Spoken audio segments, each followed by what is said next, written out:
7 seconds. That's how long the entire courtroom, judges, aides, reporters, even political rivals, sat frozen in silence. Not a shuffle, not a breath, just stunned, collective stillness. Because in that moment, Alexandria Ocasio-Cortez didn't raise her voice, she raised the truth. Across from her, Pam Bondi, polished, powerful, unwavering, had just delivered a fiery speech invoking religious freedom as a justification for denying health care to certain Americans. She expected applause. What she got was something else entirely. AOC stood slowly, looked her dead in the eye, and said just 14 words, words that exposed a carefully crafted lie and sent a moral shockwave through the entire room. But what were those words, and why did even her harshest critics look down, unable to meet her gaze?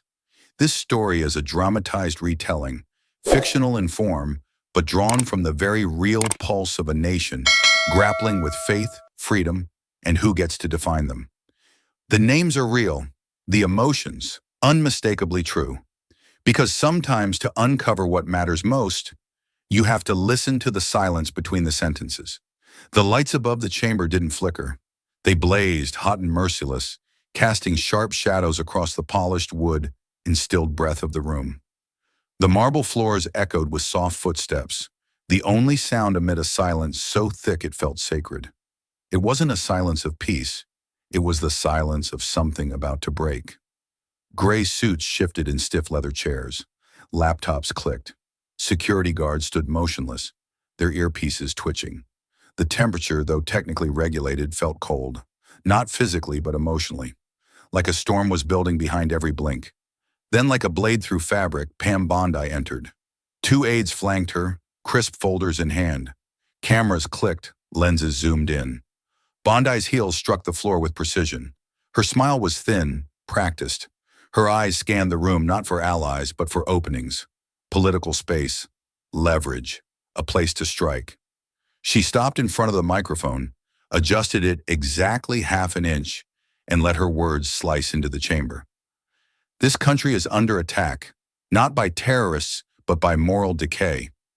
Her voice was smooth, but beneath the surface, sharp edges.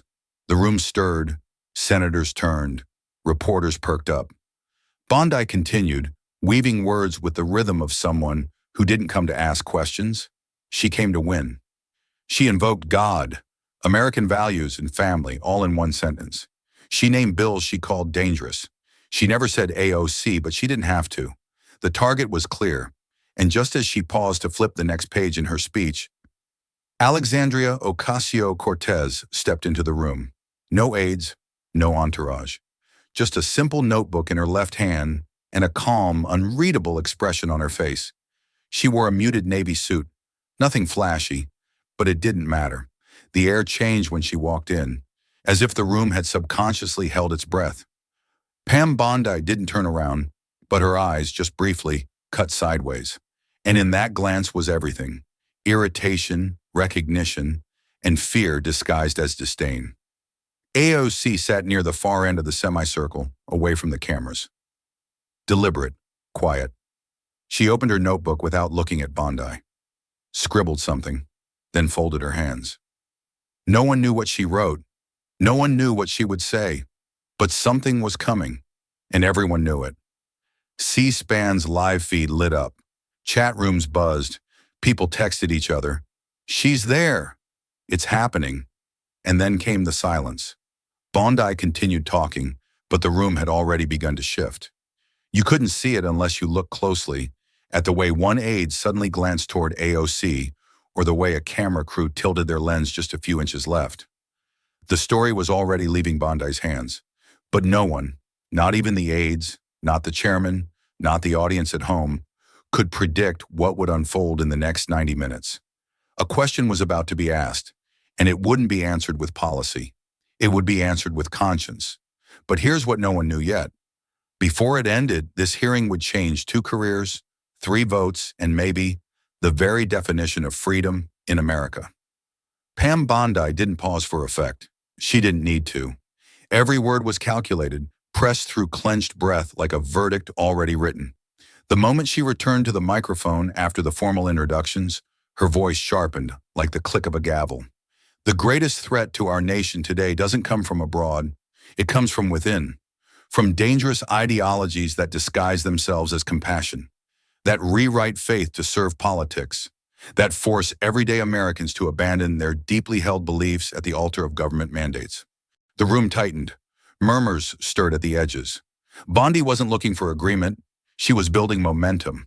Her eyes scanned the front row and locked briefly on the small folded notebook in Alexandria Ocasio-Cortez's hands. She didn't say her name, not yet, but every syllable narrowed toward her like the aim of a hunter who already had her prey in sight. This so-called medical rights bill, let's call it what it is, would compel religious hospitals to perform procedures against their conscience. It would punish faith-based clinics for refusing to bow to gender ideology. And it's backed, unsurprisingly, by the same progressives who claim to defend liberty while eroding it piece by piece. That did it. A ripple of gas moved through the hearing room. Cameras tilted. Aides began whispering, fingers racing across phone screens. Reporters typed furiously. From the press section, the sound of shutters clicking grew louder, faster. This was the quote they came for. AOC didn't flinch. She didn't look up, didn't smirk, didn't reach for her mic. Instead, she drew a slow breath, her fingers unmoving atop the notebook. Her gaze stayed steady, lowered, like someone not avoiding conflict, but waiting for the right moment to name it. Bondi leaned in, voice swelling with mock concern. Let's be very clear. This bill is not about healthcare. It's about control. It's about forcing every religious institution in this country to either compromise their values or close their doors. That's not justice. That's tyranny dressed in progressive clothing. Gasps turned to reaction. A senator coughed pointedly. One woman in the back shook her head, but a few clapped. Too quickly, too loudly. The kind of applause that always sounds like panic in disguise. And still, AOC said nothing. Her silence now was louder than Bondi's fury. Pam noticed. Her voice faltered for half a breath, then picked up again, faster this time. I have nothing against anyone's lifestyle, but we cannot allow this radical leftist agenda to dismantle the First Amendment. If we let politicians like Ms. Ocasio-Cortez decide what faith looks like, we'll soon have no freedom left at all. There it was, the name, spoken like a verdict. AOC lifted her head, one motion, quiet, controlled, and the room, without knowing why, went silent again. Not because of what had been said, but because of what they knew was coming. The microphone had gone still for just a moment too long. Pam Bondi's last sentence still hung in the air, like the aftershock of something more violent than it sounded. No one moved. No one dared speak. And then, slowly, deliberately, Alexandria Ocasio-Cortez stood. She didn't rise like someone entering combat. She rose like someone arriving at a conclusion she already knew. Her movement was calm, but it shifted the center of gravity in the room. Even the aides in the back stopped typing. Her eyes didn't dart. They locked, straight ahead, clear and unblinking. She didn't clear her throat. She didn't check her notes. She just asked, "Are you invoking faith to defend the denial of care?" It wasn't shouted. It wasn't rhetorical. It was spoken with the kind of gravity that doesn't need volume. One sentence, 13 words. But they carried the weight of centuries. Pam Bondi opened her mouth too quickly, as if rehearsed, but her voice came back thinner, clipped by a kind of frustration she couldn't quite hide. "I'm defending American values. Unlike you, Congresswoman, I know what that means." A few audible exhales broke the stillness, more startled than amused. One camera operator shifted for a tighter shot, but the moment wasn't hers anymore. The power had moved, and everyone felt it. The camera feed cut briefly to a panel of seated witnesses, 3 faces among dozens, suddenly given weight by the silence around them. A young transgender teen sat between 2 adults, hands folded tightly in her lap, eyes wide but not fearful, just locked in place, like she needed this moment to mean something. Beside her, a nurse from Texas, still in light blue scrubs, kept her chin lifted, jaw set, as if she'd been bracing for this confrontation since the day she'd been forced to watch a patient turned away. And farther down, a black reverend with tired eyes and a pressed collar pressed his fingers together in front of his lips. He'd seen scripture weaponized before, but this felt personal. Their expressions said what words couldn't. They didn't need to speak. The truth was already on their faces. Pam Bondi glanced toward them but didn't linger. Her posture stiffened. Her smile returned, faint, deflective. AOC didn't move, didn't press. She simply stood there, letting the silence speak for her. It wasn't dramatic. It was surgical, measured, like someone holding a match near dry paper but not yet striking. And in that long breath between responses, a shift occurred. It wasn't in policy or protocol. It was in perception. People weren't just watching two politicians anymore. They were watching something ancient, a confrontation between truth and convenience, between faith used as shield and faith lived as sacrifice. Then, without warning, the screen faded to black, and a title card appeared, bold and unflinching, against the silence that still rang in viewers' ears. The fire in her voice. The scent of old wood and melting candle wax lingered in the air like a memory too thick to fade. Alexandria's legs dangled from the pew, her little patent leather shoes tapping softly against the edge of the bench as sunlight spilled through stained glass. It was Sunday morning in the Bronx, and she was no more than 8 years old, sitting beside her abuela, hands folded, eyes curious, and heart too young to understand how much the world outside those church walls would one day ask of her. The pastor's voice echoed from the pulpit, deep and kind, reciting from the Gospel of Matthew. Alexandria didn't catch all of it, but one line cut through the air like it was meant for her and only her. "Thou shalt love thy neighbor as thyself." Her grandmother whispered it again in Spanish under her breath. "Amarás a tu prójimo como a ti mismo," and gently squeezed Alexandria's hand. No explanation, no lesson, just a look. The kind of look that said, "Remember this, carry it with you." And she did. Years later, in a sterile congressional hearing room, lined with microphones and marble, she would say those same words again, but this time not in a whisper and not to a child. In the present, AOC sat silently, hands folded just as they had been all those years ago. But now her shoes were polished heels, planted firmly on a cold, government-issued carpet. The pew had become a leather-backed committee chair, and the pastor's pulpit, now it was a polished microphone surrounded by cameras and partisan judgment. But the verse was the same, and so was the meaning. She could feel it pulsing beneath her ribs like something holy woven into muscle and memory. Not a performance, not a slogan. Just the echo of her grandmother's breath and the truth of a gospel that had always been more about action than appearance. Faith to her was not something worn for show. It was something you bled for in silence, something you lived when no one clapped. And right now, as Pam Bondi stood mere feet away, using scripture as a legal defense for exclusion, Alexandria felt that verse begin to burn. Not in anger, not even in sadness, but in conviction. This wasn't the first time she'd heard faith twisted like this.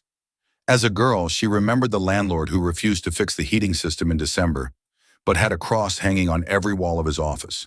She remembered the city official who quoted Corinthians at her mother while denying their application for housing assistance. She remembered how often love had a footnote when spoken by those who claimed to speak for God. And so now, as cameras flashed and pens scribbled and Bondi preached about American values, AOC knew she would have to say something soon, but not just to respond. She would have to reclaim something, because if they were going to weaponize the word, she would remind them of its meaning, not with fire, not with fury, but with the quiet certainty of someone who had believed in grace before she ever understood power. Alexandria didn't raise her voice. She didn't need to. The stillness in her tone did more than any shouting could. She leaned forward slightly, eyes locked, not just on Pam Bondi, but through her, into something larger, something much older. Her voice was calm but carried a blade underneath.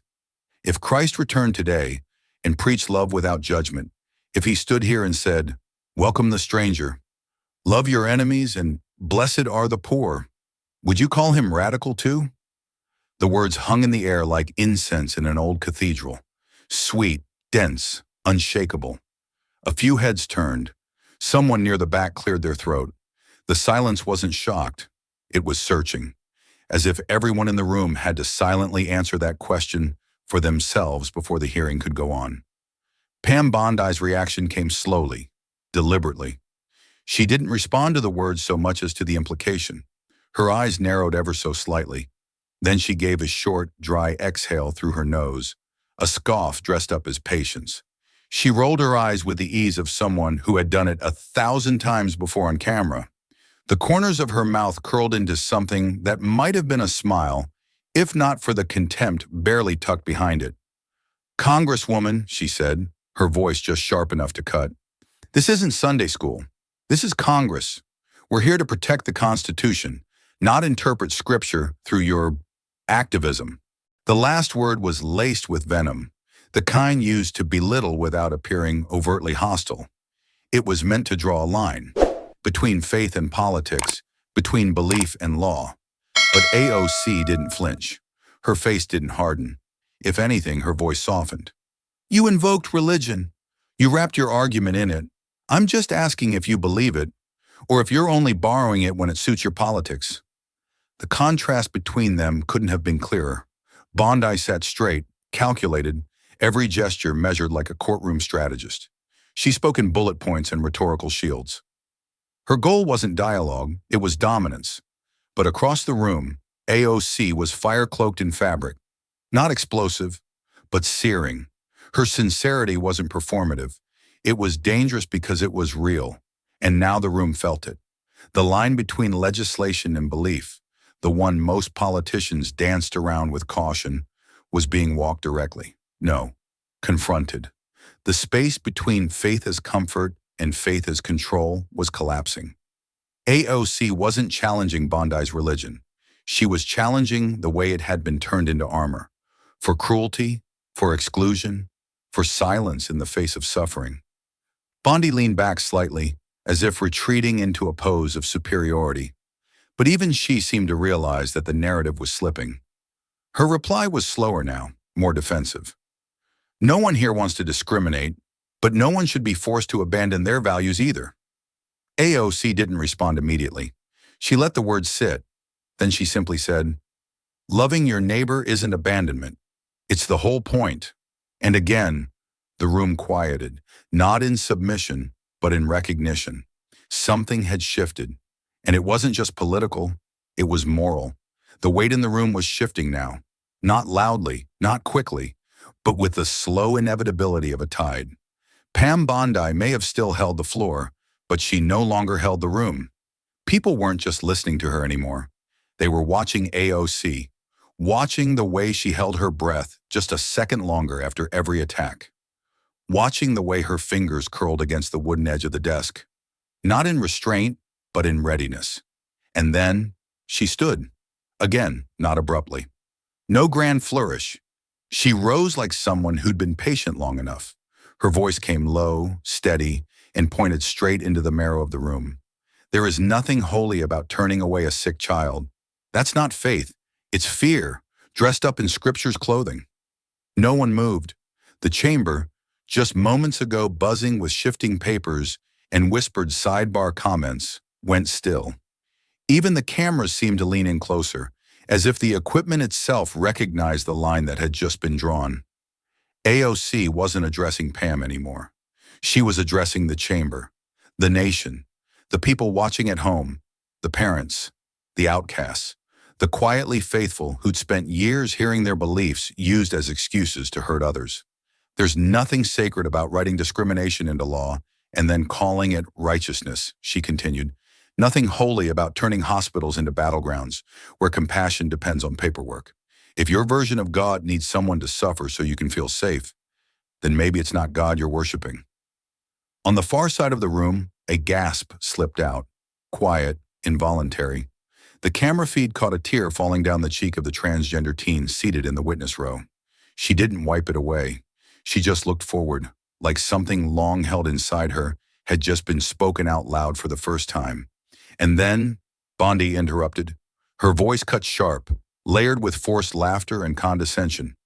Your righteousness is arrogance dressed up in activism. She emphasized the final word like a slur, like it was dirtier than anything else said that morning. AOC turned slowly, finally facing Bondi directly. The warmth in her eyes was gone now, replaced by something sharper. Not anger, but clarity, the kind that comes right before a storm. "No," she said, her voice still controlled, but louder now, rising. "Arrogance is standing behind a pulpit of privilege and deciding who deserves dignity.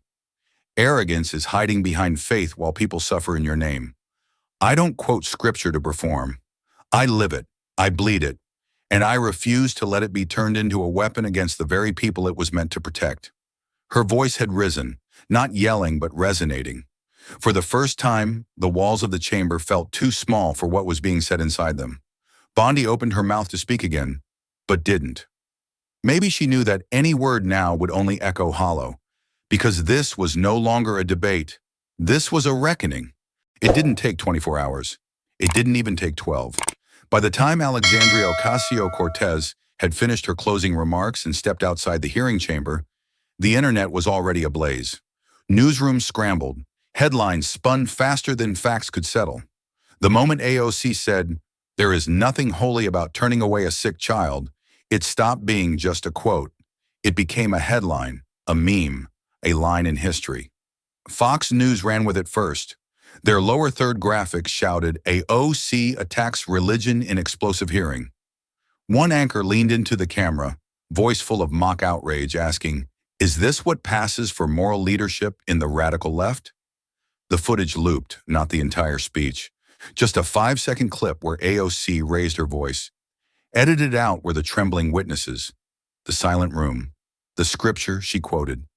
Across the divide, MSNBC aired the full exchange in prime time, cutting between AOC's words and close-ups of the transgender teen wiping away a tear. Their banner read, "AOC challenges weaponized faith in historic hearing." Progressive commentators called it a defining moment. Civil rights activists praised her conviction. Social media lit up with the hashtag "Her Voice is Holy" trending by sunrise. On TikTok, young organizers stitched her quotes into gospel music. On Facebook, conservative pastors called her dangerous. On Twitter, a former nun wrote, "I've waited 50 years to hear someone say that with a mic in front of them." But the biggest shift wasn't in public opinion, it was in strategy. Pam Bondi, whose carefully measured performance in the hearing had been calculated to inflame, now saw an opportunity too big to ignore. The next morning, before the networks even finished their morning recaps, she appeared on a polished soundstage flanked by flags, standing before a podium that bore the words, "Faith, Freedom, Family." A banner ran across the screen. "Live, Pam Bondi responds to AOC's anti-religious outburst." "What we witnessed yesterday was not a debate. It was an ambush," she began, voice firm but polished. "My words were twisted, my faith was mocked, and my patriotism questioned, but I will not be intimidated by ideological bullies." She declared herself the defender of American tradition, invoking the founders, the First Amendment, and the millions of people of faith who feel silenced in their own country. She used the word radical 7 times in under 3 minutes. She spoke of a culture that punishes prayer and politicians who call decency discrimination. It was less press conference, more rallying cry. Within hours, conservative influencers clipped the speech, setting it to swelling orchestral music. Talk radio hosts urged their listeners to stand with Pam. Op-eds flooded online platforms, some calling AOC's comments a war on religion, others accusing her of moral narcissism. But through the noise, one thing was clear. This was no longer just a disagreement over a bill. This was a media battlefield. A line had been drawn, and both women knew exactly where they stood. Pam Bondi had gone public, loudly, proudly. Now the question wasn't whether AOC would respond. It was how, and how far she was willing to go to reclaim the truth. The room felt different this time. Not colder, just sharper, like every surface had been polished to a shine so clean it could cut. The same gray suits lined the benches, the same cameras perched like vultures waiting for a slip, But now the mood carried an undercurrent of anticipation, even danger. Pam Bondi sat at the front of the chamber, a thick stack of notes in front of her, highlighted in yellow and red, like a war map. Her expression was composed, confident, her shoulders squared for battle. When the chair recognized her, she stood slowly, each movement rehearsed. "This chamber is not a theater," she began, voice precise, tone clipped with disdain. "And yet some have confused lawmaking with live streaming, righteousness with ratings." She didn't name AOC directly, not yet, but the implication hung like smoke. "I'm here to speak for the Americans who don't shout, who still believe in the Constitution, not performance art." Her speech, a tightly wound monologue cloaked in patriotism, built steadily. She spoke of legislative integrity, emotional manipulation, and a worrying trend where feelings eclipse facts. Then finally she turned and looked straight at AOC. "And I caution my colleague, who speaks often of justice, to remember that justice is not won through microphones and viral moments. It's built on law, and laws are cold, not loud." There was no applause, but the silence after her words landed was heavy, like a gavel echoing through glass. Bondi sat, cameras turned, pivoting like radar to the other side of the chamber. All eyes on Alexandria. She didn't move at first, didn't flinch. Instead, she leaned slightly to her aide beside her and whispered, her lips barely parting, "She thinks fire can't burn twice." And then she stood. No papers, no podium, no theatrics, just her. When AOC began to speak, her voice was low, controlled, almost conversational. "I've been told a lot of things in these halls," she said, "but perhaps the most dangerous is the idea that empathy is weakness, that emotion is manipulation, that care is a crime." She paused. Not for effect, but to let the words settle like weight on the room. "I co-sponsored a bill because I met a child who was denied treatment for being different. I spoke up because a nurse told me she lost her job for honoring her patient's identity. I raised my voice because silence, your kind of silence, has a body count." There it was, the shift, from conversation to conviction. You want law without emotion? Then you want a courtroom without justice, a rule book without a heartbeat. Bondi stiffened. AOC didn't blink. "I'm not here to perform. I'm here to remember. The names, the faces, the lives that don't make the news but make this country better, kinder, braver." She stepped closer to the bench, her voice still soft but rising, word by word. "You say the law is cold. I say that's why it needs fire. Not to destroy, but to illuminate." The chamber sat frozen. No one coughed, no one typed.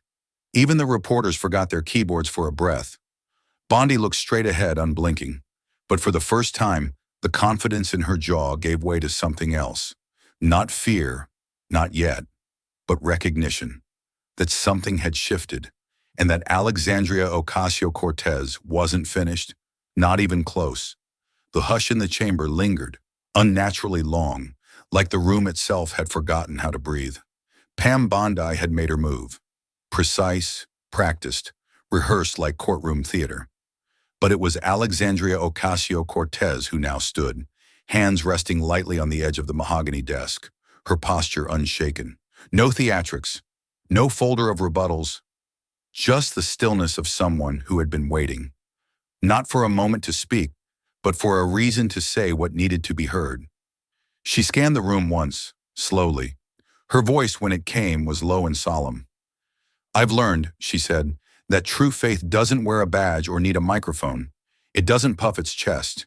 It shows up, quietly, consistently, for everyone." She paused, letting the silence work for her instead of fearing it. Then she stepped forward, and without raising her tone, her words hit harder than any shout. "In Florida, just 3 months ago, a lesbian couple was denied the right to see each other during a medical emergency. One of them died without her partner's hand in hers. The hospital cited religious exemption." She didn't need to explain the subtext. Everyone in the room knew which laws allowed it and who defended them. "In Texas," she continued, "a mother was turned away with her child from urgent care because the child's pronouns didn't align with the receptionist's beliefs. The child was 7 years old." Cameras clicked, not as interruption but as confirmation. History was happening, and the lens wanted proof. I keep hearing that we must protect faith. But whose faith? The one that turns people away? That locks the door when someone's bleeding? That demands ID before compassion? Her voice, calm as ever, began to tremble, not from nerves but from something deeper. Resolve layered with grief. I was raised to believe God sat with the hurting, that justice walked with the poor, that love, real love, was the only commandment that mattered. But now I sit in this chamber and I hear scripture used like a weapon. I see it used to exclude, to punish, to justify cruelty dressed as conviction. Bondi's jaw tightened, but she didn't speak. No one did. AOC took a breath. Her eyes shimmered under the overhead lights, but she didn't wipe them. You accuse me of emotion. I plead guilty, because if these stories don't make you feel, then the problem isn't my passion, it's your silence. She turned slowly, this time addressing not the room, but the nation watching through screens, live streams, news feeds. This is not about politics. It's not even about religion. It's about whether we believe in dignity that doesn't stop at difference. And then she ended without flourish, without punctuation, but with the kind of sentence that history writes down. I will never apologize for showing up, especially when others are told they don't belong. The silence that followed was no longer one of tension. It was reverence. Even the cameras paused, as if they knew the moment needed nothing more. Pam Bondi stared ahead, unmoving.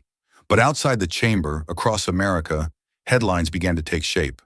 Not about division, not even about religion, but about the fire in one woman's voice and the millions who suddenly saw themselves in it. It started with a rustle, just the soft crinkle of a protest flyer falling to the ground. Nothing more. Then a voice, high-pitched and desperate, sliced through the congressional hearing like a blade through velvet. We need to eat the babies. The room jolted. The words were so jarring, so surreal, that for a full 3 seconds no one moved. Not the security at the back wall, not the aides shuffling papers, not even the stenographer whose fingers hovered mid-keystroke. The woman stood from the third-row gallery seat, her face flushed, eyes wild with panic. She waved her arms as if swatting away invisible demons, and shouted again, louder this time. There's too much CO2. We're going to die. We have to eat the babies. There's no time. Gasps erupted from all corners. One man dropped his phone. Another congressman instinctively stepped in front of his aide. Security finally moved but hesitated, unsure whether this was a coordinated threat or performance art. The woman was unarmed. Her blouse was stained with coffee, her hands trembling. She looked less dangerous than unraveling. And in the midst of this whirlwind, Pam Bondi stood. She didn't call for calm. She didn't ask if the woman needed help. Instead, she turned slowly to the cameras, a glint in her eye, like a courtroom predator who had just found her golden witness. This, she announced with a tight, satisfied smile, is what the Green New Deal brings. Madness, fanaticism, a generation so brainwashed by progressive hysteria they think cannibalism is environmental policy. A burst of murmurs surged again. Reporters began typing furiously. The moment was no longer about the woman. It was now about narrative. Bondi walked a few steps closer to the mic, her voice smoother now, rehearsed. This isn't just disturbing. It's prophetic. The consequences of radical climate rhetoric are playing out in real time. You're watching it. But Alexandria Ocasio-Cortez hadn't moved. She remained in her seat, elbows on the desk, fingers steepled together just beneath her chin. Her expression was unreadable. Not alarmed, not defensive, just studying, watching. Not Bondi, but the woman.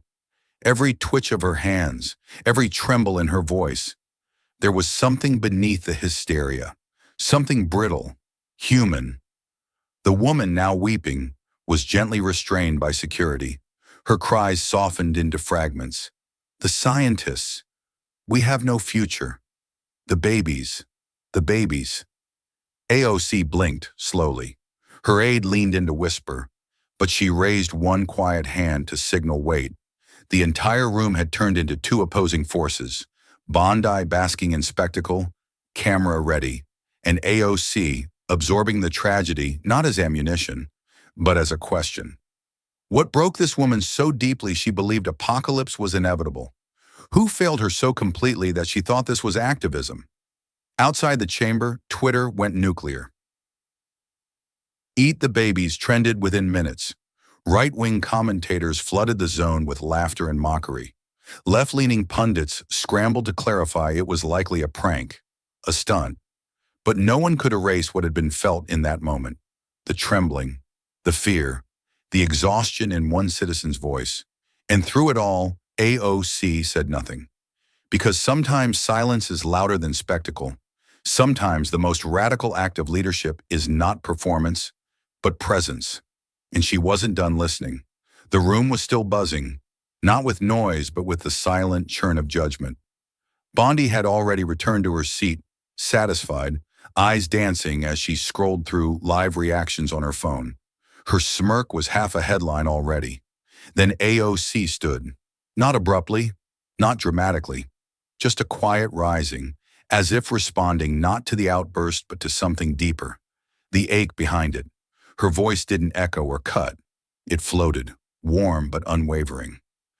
"I want to thank the woman who spoke out," she began, looking not at the cameras but toward the gallery. "Because somewhere inside all that fear, real or staged, was a cry for help. And if we can't hear that, we're no better than the silence that broke her." A low murmur passed through the chamber. Even the stenographer blinked twice before resuming her typing. AOC turned slowly toward Bondi. "You mock madness when it's convenient," she said, her tone still calm. "But you ignore suffering when it's real." Bondi stiffened. Her smirk faltered for just a second, enough for the cameras to catch. "You used a woman's unraveling to score political points. You fed off her fear like it was fuel. But fear doesn't need fuel. It needs compassion. And if that word makes you uncomfortable, maybe it's not the woman who should scare you." Now the entire room had turned. A shift so subtle yet seismic. A reorientation of moral gravity. Witnesses who had once looked to Bondi for answers were now looking to AOC for truth. Reporters stopped typing and started listening. AOC continued, her voice like steady rain on scorched pavement. "There's a sickness running through our country. It's not just physical or mental or political. It's spiritual. It's the belief that cruelty is strength and mockery is leadership. That if someone is hurting, they must deserve it. That if someone breaks, it's theater, not evidence of something broken." She looked toward the door where the woman had been escorted out only minutes earlier. If that woman was sincere, she deserves care.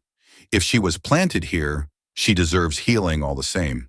Because whoever sent her, or failed her, or forgot her, they're part of a system that turns desperation into a punchline. And I refuse to be part of that. Silence wrapped the room now. Not awkward, not staged, but reverent. Even Bondi didn't reach for a rebuttal. What could she say? For the first time that day, the hearing room felt like something more than a political battlefield. It felt like a place of reckoning. AOC sat down quietly, as if she had simply spoken a truth that had been waiting to be heard. And across the nation, those watching from living rooms, break rooms, and hospital waiting rooms leaned in. Not for the drama, but for the dignity. AOC didn't raise her voice. She didn't need to. Her words slid through the charged air with the calm precision of a scalpel. "You don't fear extremism," she said slowly, eyes fixed on Bondi. "You fear change." The sentence didn't thunder. It didn't explode. It landed with the quiet, devastating clarity of something long known, but never spoken aloud. The kind of truth that doesn't provoke applause, just a sharp intake of breath. Bondi opened her mouth to respond, but nothing came. Her fingers gripped the edge of the table as she glanced down at her notes. Then again, as if the words she'd prepared had suddenly stopped making sense in this new emotional climate. She tried to rearrange them, shuffle, stack, anchor herself to her script. But the pages, crisp and creased, offered no refuge. AOC went on, not pressing, not attacking, simply unfolding the moment like someone wiping fog from a mirror. "You brand compassion as radical, equity as chaos, inclusion as threat, but it's not extremism that scares you. It's the loss of your monopoly on what counts as normal. Bondi's jaw tightened. Her signature smirk, the one that played so well in friendly media circles, was gone. She didn't look outraged now. She looked unsure. A flicker of hesitation danced behind her eyes, betraying the one thing she couldn't script: doubt. And in that pause, the chamber felt it. The gravitational shift. The kind of moment where power doesn't leave the room. It just quietly changes hands. Witnesses leaned forward. Reporters stopped taking notes. They were watching not a debate, but a reckoning. The very air around them had shifted. From politics to perspective. The room no longer leaned toward status, control, or historical advantage. It leaned toward truth. AOC turned slightly, her voice now directed to the entire chamber. You've used faith, flags, and fear to guard the doors of justice. But justice was never supposed to have guards. It was supposed to have gates, open ones. She looked around the room, not for affirmation, but for acknowledgement. Some nodded, others sat motionless, eyes locked, faces unreadable. But no one looked away. And then, just for a second, she returned her gaze to Bondi. Change doesn't erase values, it refines them. If your convictions can't survive more inclusion, more love, more access, maybe it's not the world that's lost its way. Bondi lowered her hands from the papers. They remained still. No snarky interruption, no deflection, just silence. A silence that, for once, wasn't AOC's to fill, but Bondi's to sit with. Outside the chamber, the live broadcast cut to a wide shot. Viewers across the nation watched in collective stillness. Phones lit up, hashtags formed. But in that exact moment, none of it mattered. Inside the hearing room, what mattered was this. A mirror had been held up, not to a party, not to a person, but to a system, a nation, a legacy that had, for too long, confused volume for virtue and control for character. And the reflection was unmistakable. Before the marble halls, before the microphones, before the clipped sound bites that ricocheted across the internet, there was a bar in the Bronx and a young woman who wiped down the same counter every night like it was sacred ground. Alexandria Ocasio-Cortez worked the late shift, not because she liked it, but because the tips were better after midnight, because rent didn't wait, because student loans didn't care if her shoes had holes. It wasn't just a bar, it was a second confession booth. She listened more than she spoke. Mothers who worked 2 jobs and still chose between medicine and groceries. Fathers who used to be union men, now delivering for apps that measured their worth in stars. One woman came in every Friday, exhausted, always asking for a ginger ale. I just need somewhere I can sit and not be invisible, she'd whisper, her tired hands shaking slightly as she reached for the glass. AOC remembered her name. Every time. And outside, just beyond the dim neon and scratched glass, there was always the hum of fear, the soft dread of flashing lights that didn't feel like safety. They felt like separation. ICE vans patrolled like phantoms.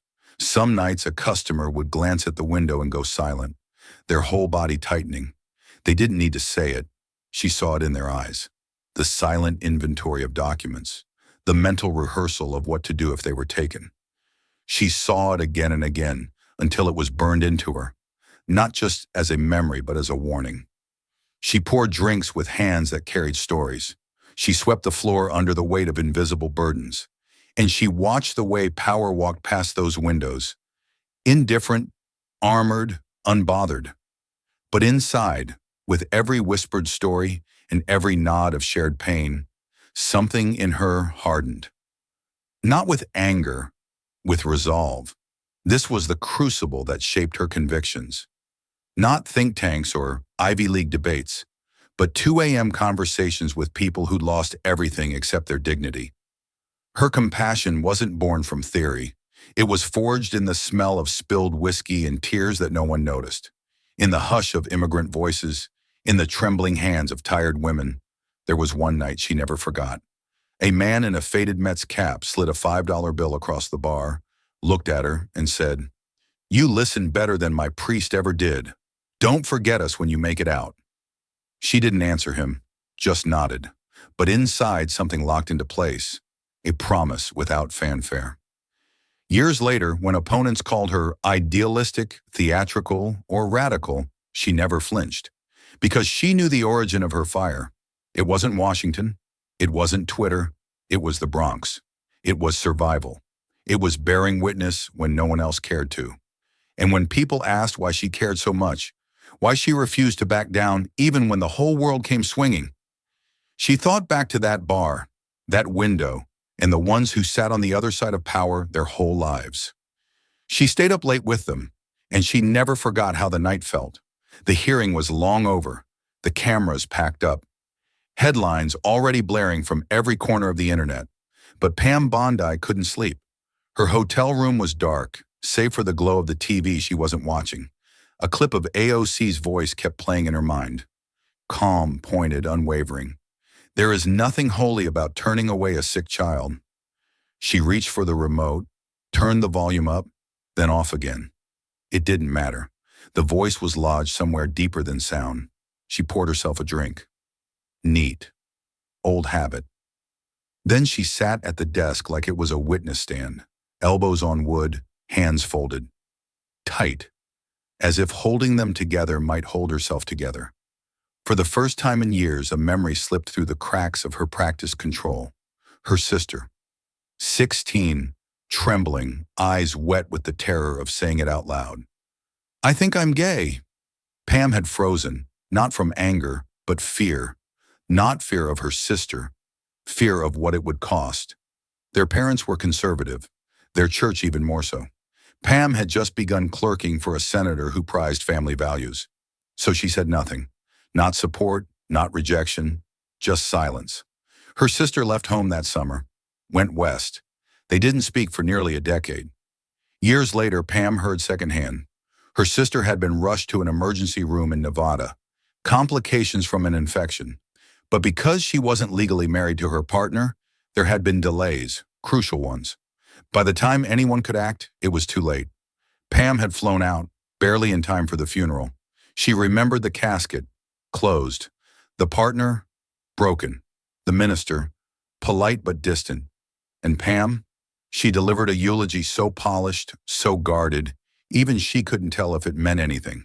Tonight, in this lonely room with only her conscience for company, that old silence roared louder than any of AOC's speeches. She called Alexandria radical, emotional, dangerous. But the question that wouldn't stop knocking was quieter, crueler. What if she was right? Pam closed her eyes, but the images only grew sharper. Her sister's laugh, her defiant smirk when she got her first tattoo, the way she held her partner's hand like it was armor. Pam had spent a lifetime weaponizing faith as certainty, but now it trembled in her hands like something more fragile and more honest. She took a deep breath, let it out slowly. Her phone buzzed on the table, a text from her communications aide asking if she wanted to prep for tomorrow's CNN interview. She didn't reply. Instead, she opened the old inbox she rarely touched. Her sister's last email still sat unread, dated 2 weeks before she died. Subject line, if you ever want to talk. Pam stared at it, hovered over the mouse, didn't click. Not yet, but she didn't delete it either. And in the dark, alone with everything she never said, doubt didn't feel like weakness. It felt like the beginning of truth. The studio lights were bright, but AOC didn't blink.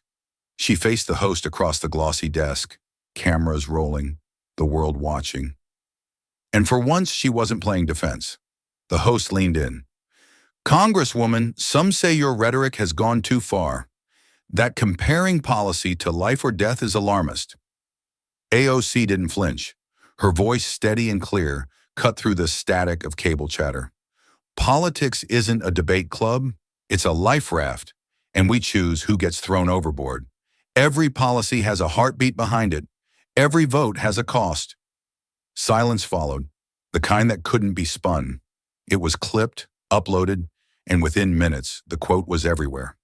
By morning, her approval ratings, especially among independents, had jumped 8 points. Morning shows played the line on loop. Life raft. Thrown overboard.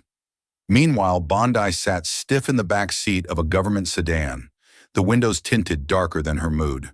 Her press team had sent 5 versions of a counterstatement. She'd approved none. "Should we pivot to religious freedom again?" her aide asked. Bondi didn't answer. Her eyes were fixed on a single envelope in her lap. Handwritten. No return address. She had opened it hours ago but hadn't stopped reading the final lines. "I used to believe you. I really did. You were strong. You sounded sure. But my daughter's 13.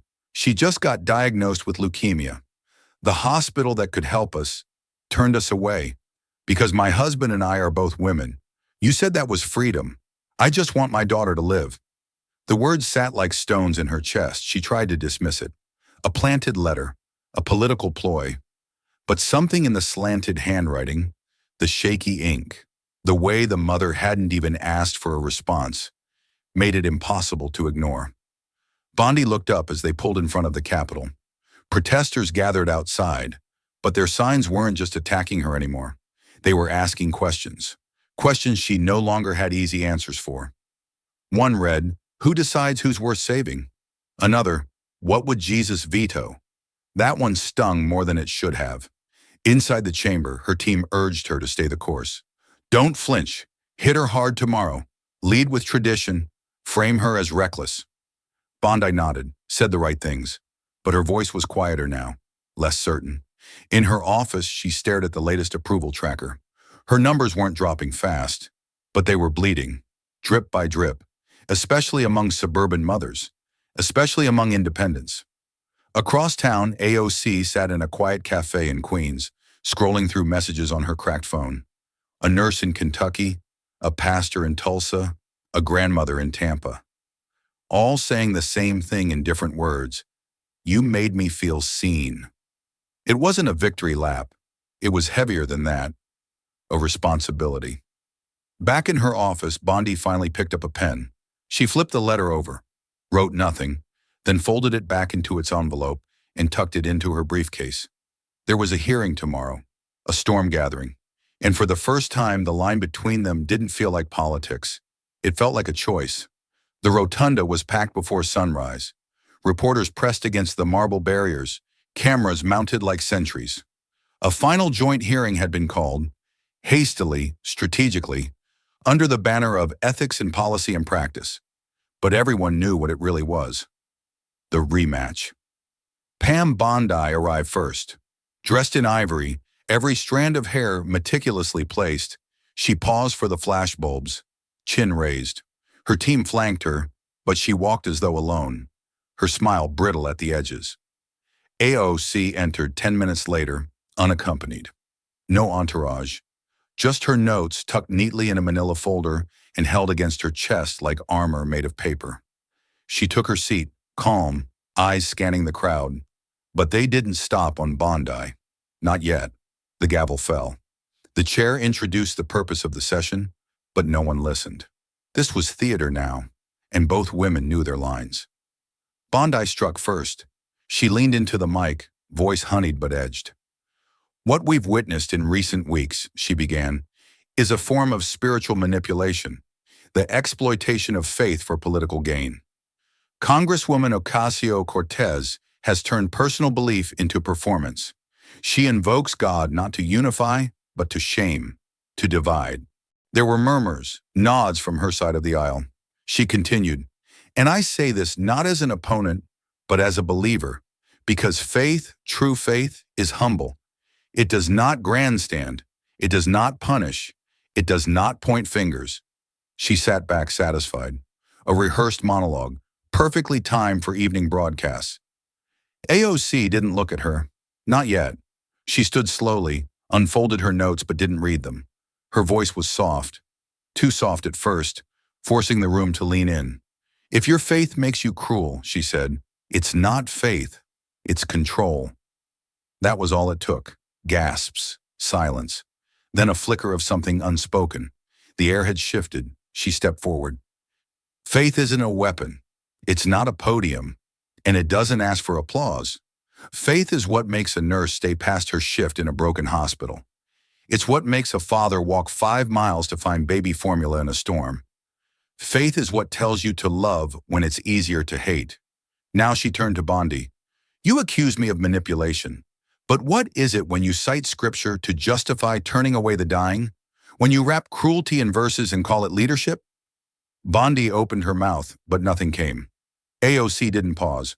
I don't stand here as a saint. I've fallen, I've doubted, I've failed. But I will never stand by while people are punished in God's name. That is not humility. That is cowardice dressed up in ritual. The silence was no longer passive. It was reverent. She finished, not with volume, but with clarity. If belief means anything in this chamber, let it mean this, that the powerful are not entitled to love more than the powerless, and that the God you invoke does not belong to you alone. When she sat, the room didn't move. Even Bondi's hands had stopped fidgeting, her notes untouched, her rebuttal dying in her throat. No thunderclap followed, no gavel, just a stillness that felt like judgment, not from the public, not from the media, but from something deeper, from truth. The hearing room was silent, thick with an invisible tension that clung to the walls. The bright lights no longer flattered Pam Bondi. Where she had once stood with defiant posture and steel-cut confidence, now she seemed smaller, not physically, but in presence. Her manicured fingers gripped the edge of the podium just a little too tightly. Her notes, once crisp and color-coded, now fluttered under her trembling hands. C-SPAN cameras zoomed in as Bondi took a shallow breath. She opened her mouth to begin what should have been her closing argument, the final push in a cultural battle she had framed as holy war. But the words didn't land. They stumbled. We are here today not because of hate, but because of a commitment to. She blinked rapidly. A cough, then silence. Across the aisle, Alexandria Ocasio-Cortez remained seated. She didn't lean forward. She didn't smirk. Her expression was unreadable, a rare stillness that drew the attention of every viewer watching from home. She knew what was happening. Everyone did. This was not a victory to savor. It was a moment to witness. Bondi tried again, her voice thinner this time. When values are compromised in the name of inclusivity, we lose what makes us. The sentence never finished. A slight rustle moved through the room, not loud but charged. Witnesses exchanged glances. A young black reverend lowered his eyes in sympathy. A retired nurse, arms folded, slowly shook her head. Even one of Bondi's aides seemed to step slightly back, unsure whether to intervene or let her finish. AOC rose, not abruptly, but with calm authority. She didn't interrupt. Not yet. She simply stood, waiting, as if offering Bondi the dignity of space. Pam looked up and met AOC's gaze. It was not defiant. It was not hateful. It was tired. There was something haunted in her eyes. Not fear of losing, but fear of something deeper. The realization that she may have been standing on the wrong side of history in plain sight. Bondi turned a page, her hands shaking, and tried once more. America deserves leaders who protect our moral. Her voice cracked. The microphone picked it up. The smallest break, barely audible but devastating in its intimacy. It was the sound of certainty fracturing. Finally, AOC spoke. Not loudly, not forcefully, just clear and steady. Sometimes, she said, the bravest thing we can do is admit we've mistaken power for purpose. No response. Just breathe. Just silence. Bondi looked down. She no longer searched her papers for the next line. The script had collapsed. The speech was over. Whether or not she said another word. A moment passed, then another, and then the chairwoman gently tapped the gavel. We'll recess for 5 minutes. The audience didn't move. No one rushed out. No one checked their phones. They just sat, still, silent, knowing they had seen something rare. Not a clash of titans, not a takedown, but the slow public unspooling of a shield that could no longer protect the person behind it. As AOC returned to her seat, she didn't look triumphant. She looked ready, because the real work was just beginning. When the hearing resumed, the room was not the same. The air had shifted. The feverish energy that had carried hours of argument, accusation, and applause had quieted into something else. A space where raw truth might be heard, if only for a moment. AOC didn't rise immediately.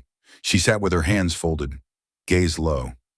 Across the aisle, Bondi stared straight ahead, her eyes still glassy, jaw tight with effort. The lights no longer flattered her. The performance was over. What remained was a woman, tired, bruised by words she once wielded with ease, caught in the slow gravity of consequence. The chairwoman nodded to AOC. The room leaned forward as she stood. "I want to say something," AOC began, her voice measured but thick with emotion. "Not to win, not to dominate, not even to defend." She looked toward Bondi now, not as an opponent, but as someone she once might have marched beside if life had twisted slightly differently.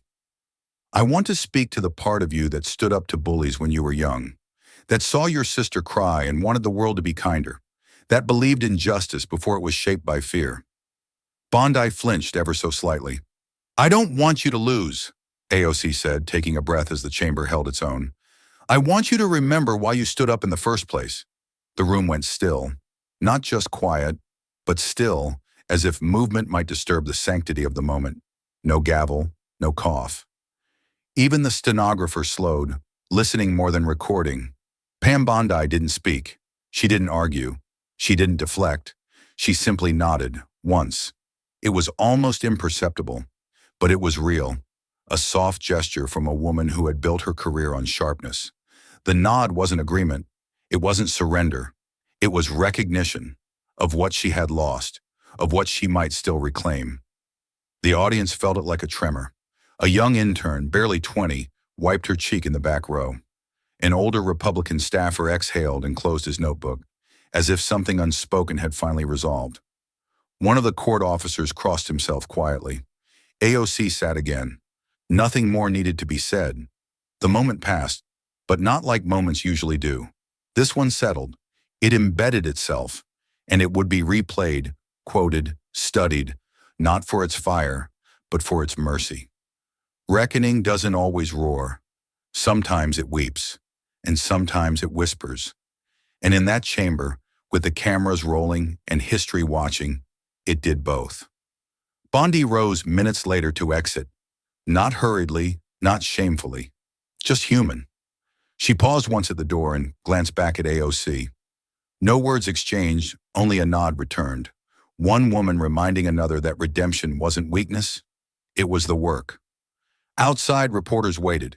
Microphones surged forward. But for the first time in weeks, Bondi said nothing. She simply walked past them.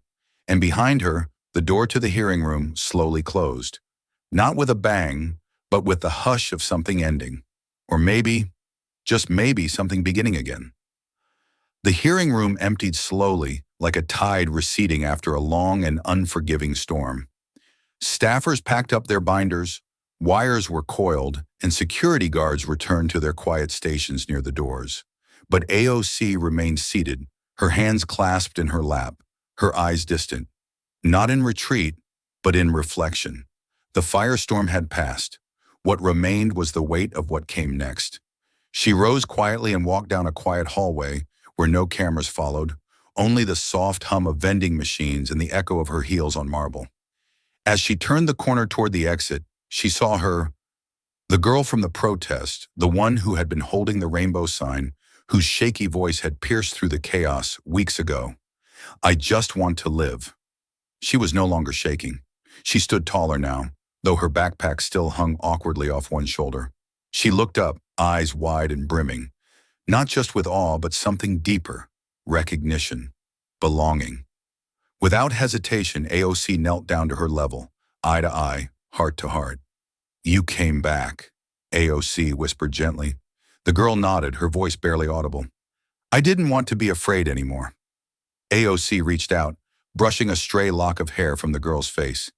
"You were never the problem," she said, her voice steady but breaking with feeling. "You were always the future." That was all it took. The girl let out a choked sob and collapsed into AOC's arms. And AOC held her, not like a congresswoman shielding a constituent, but like an older sister holding the part of herself that once needed to hear the same words. They stayed there for a long moment, grounded in something larger than headlines, stronger than laws. A love that didn't need permission to exist. A staffer nearby wiped her eyes. A janitor paused mid-step, hand on his mop, and silently watched. No cameras rolled, no quotes were captured, but half the internet would somehow feel it anyway. Photos would leak later, taken by someone standing far enough away to preserve the intimacy. AOC crouched in a hallway, her arms around a crying girl in a sweatshirt with a torn rainbow pin. No hashtags, no slogans, just a moment too real to ignore. And when that image reached the comments section, it did what no speech had fully achieved. It silenced the cynics. It opened up the floodgates. "My daughter just came out to me. I think I finally understand what she needed to hear," wrote one mother in Idaho. "I'm a pastor's son. I was told to fear people like her. Now I just want to be someone who sees her," wrote another. Even Bondi, watching from a quiet office in Florida, saw the photo. She didn't cry, but she didn't look away. AOC finally stood up, pressing her forehead gently against the girl's. "Go change the world," she said, "but don't forget to rest sometimes." The girl smiled through tears. "I won't." As AOC turned to leave, the hallway lights seemed a little warmer. No applause, no anthem. Just two hearts having survived the fire and walking forward anyway. 6 months later, Pam Bondi vanished from the headlines. No farewell speech, no swan song on Fox News, no fundraising gala to mark her exit. One day she simply didn't show up. Not at the hearings, not on the Sunday panels, not in the spaces where sound and fury once defined her presence. The silence was louder than any press release could have been. A brief statement was issued by a staffer, unceremonious. "Ms. Bondi has chosen to step back from public duties." That was it. No explanation, no tribute.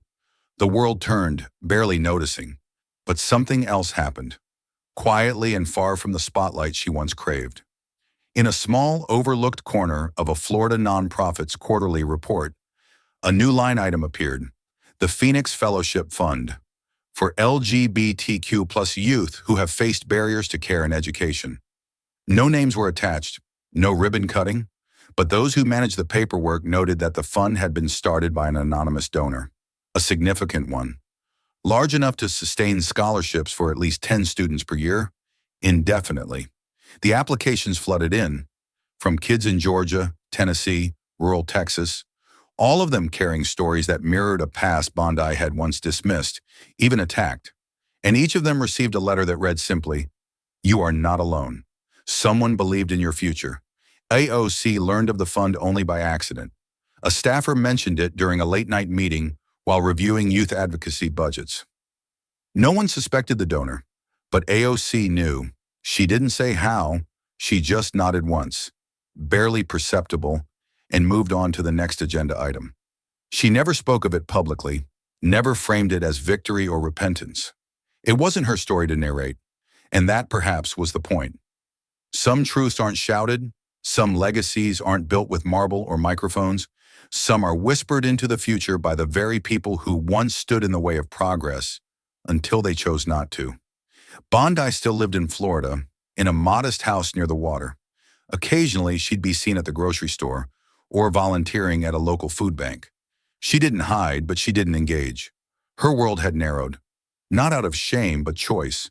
She had traded thunder for stillness, and she seemed, by all accounts, at peace with that. Once a reporter tried to reach her for comment about the scholarship fund. The call went unanswered, the message unreplied. There would be no confirmation, no denial, just a void where a statement might have been. AOC, meanwhile, kept going. Town halls, committee hearings, schools, vigils. Her face still lit up when she met young people filled with fire.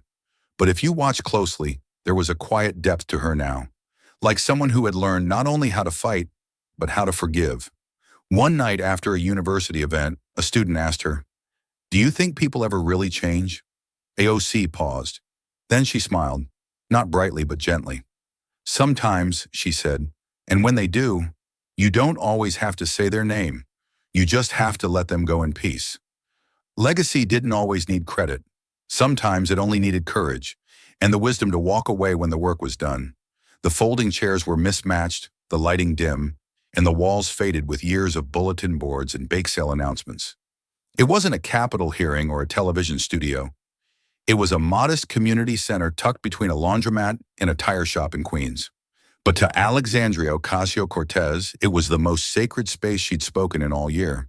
There was no security detail, no cameras except for a few phones held by parents trying not to shake. The air carried the faint scent of coffee and floor wax. Children squirmed on their parents' laps. A young boy in a yarmulke passed crayons to a Muslim girl in a hijab. An elderly couple in matching rainbow buttons whispered to each other, holding hands. And at the center of it all, standing before a crowd that reflected every color and creed in her district, AOC took a breath and began. "I know," she said gently, "that we've all been told what faith is supposed to look like." Her voice carried without force, each word deliberate, unrushed. "Some say faith needs a church, or a book, or a pulpit. Some say it's who you vote for, or who you're allowed to love, or what you refuse to bake a cake for. But that's not the faith I believe in." She paused, not for drama, but because the moment asked for stillness. "I believe faith is what you do when no one is looking. I believe it's a blanket handed to someone on a cold bench, a parent forgiving their child, a stranger speaking up when it would have been easier to stay quiet." She stepped forward slightly, her hands open at her sides. "We are not here to argue who is holy. We are here to prove that love still matters." For a moment, the room didn't move, and then slowly a few people stood. Then more. An instinct, not a cue. Hands reached across rows, across differences. A conservative woman in pearls clasping the hand of a trans teen in flannel. A priest reaching for the hand of a single mother with tattoos down her arms. Some wept. Others just closed their eyes and breathed. There was no anthem playing, no political slogan shouted, just the quiet rustle of 100 people deciding to stand together. Not because they agreed on everything, but because they refused to be divided by fear. AOC didn't raise her voice to end the speech. She didn't need to. She simply said, "Love is not the weak option.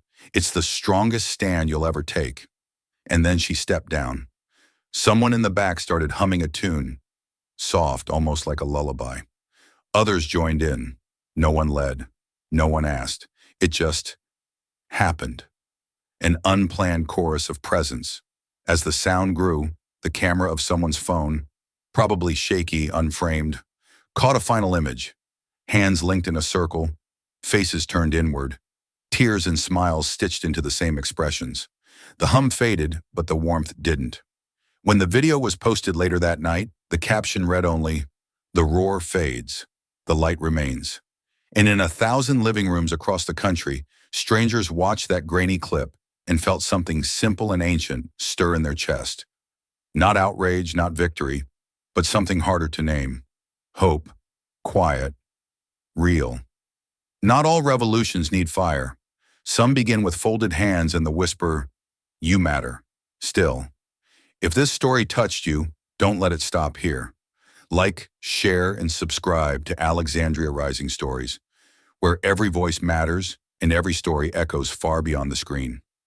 This story is a fictionalized and dramatized narrative created for educational, inspirational, and storytelling purposes.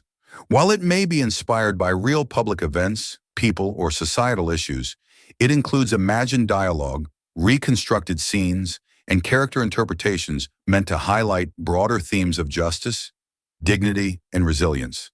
Any resemblance to actual events or individuals beyond public knowledge is purely coincidental.